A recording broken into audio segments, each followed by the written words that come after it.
Alright, so apparently MarzGurls have to just respond to the quote-unquote harassment against Monica's podcast, even though it was January, February. It's now March, and she just now responding to this, which is very weird. Alright, I'm going to show you the clip. It's a minute and 27 seconds long.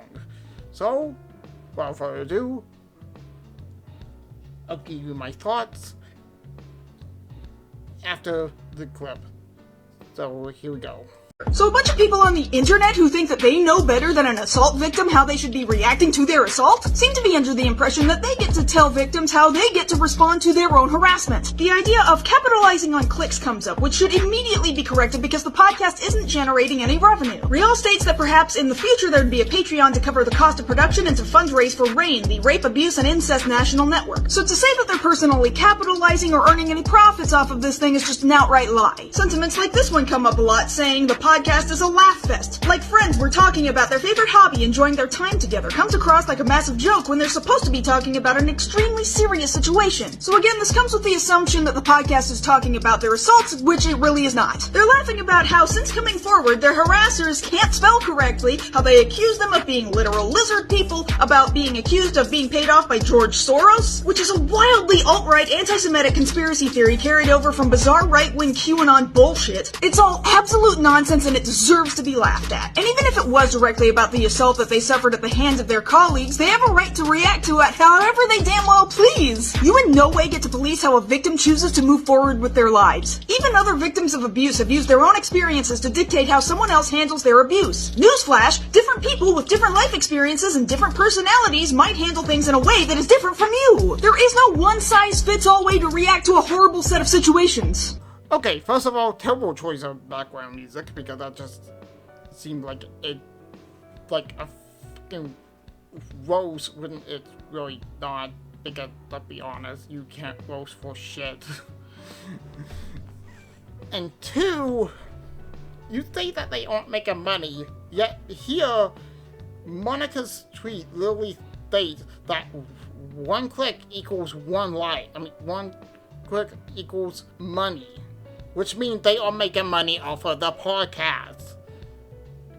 Because, and let me break the fourth wall for you, MarzGurl, in case you don't know this. Here is a screenshot saying making money from a WordPress site is completely possible. It usually takes people a little bit of time and effort to get the hang of it, but there is also no better feeling than making that first bit of money from a website that you own.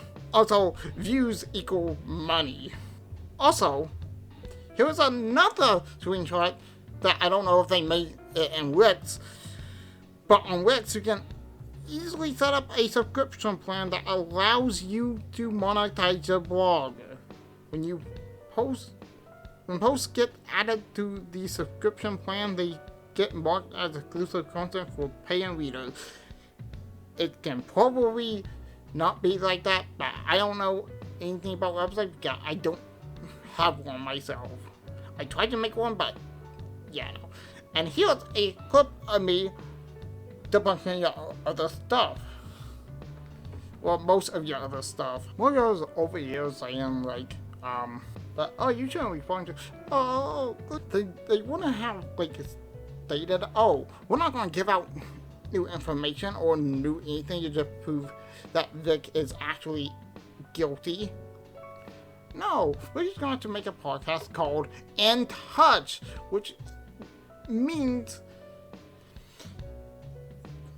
that they are making people to be in touch with the truth. And that even says it over here. Truth and consequences. And again, we're setting the record straight.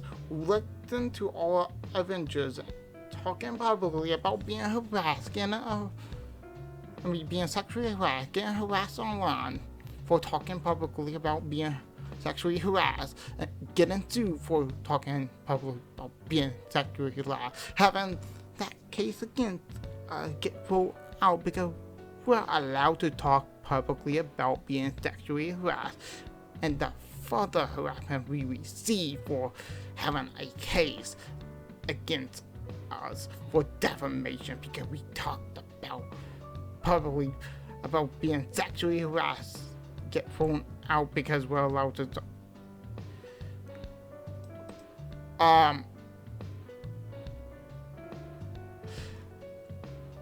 I'm sorry, this just sounds salty.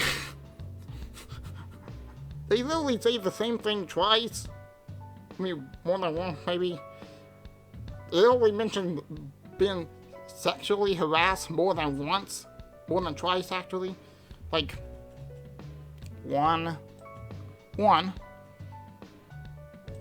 2, 3, 4, 5, 6. Saying, we won, they lost, they can't get over it. Now it's our turn to tell our side, of the story.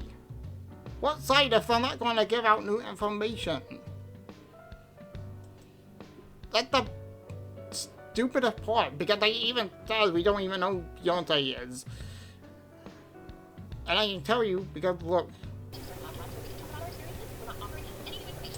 See? They even said that they aren't. So what the point of making the podcast? They're just called being salty.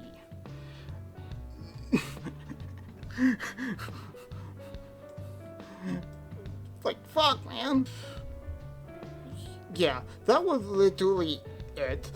Because I don't understand what MarzGurl is talking about. Also, and a victim of assault would not act like this. Because they always say the story multiple times, quote unquote. But with Monica, she changed it from patio to balcony, and then we find out that from Stan, the source himself, that there was no such thing of either of them anywhere outside. I'm sorry, but if you're gonna say that that sexual assault victim should act however they want, then I'm sorry, you don't understand what traumatizing means. If they were truly traumatized, they wouldn't have to bring this up like years later just for clicks and views. But yeah, that's it for me. Thank you guys so much for listening or watching, whatever. And MarzGurl, fuck off. You've been debunked.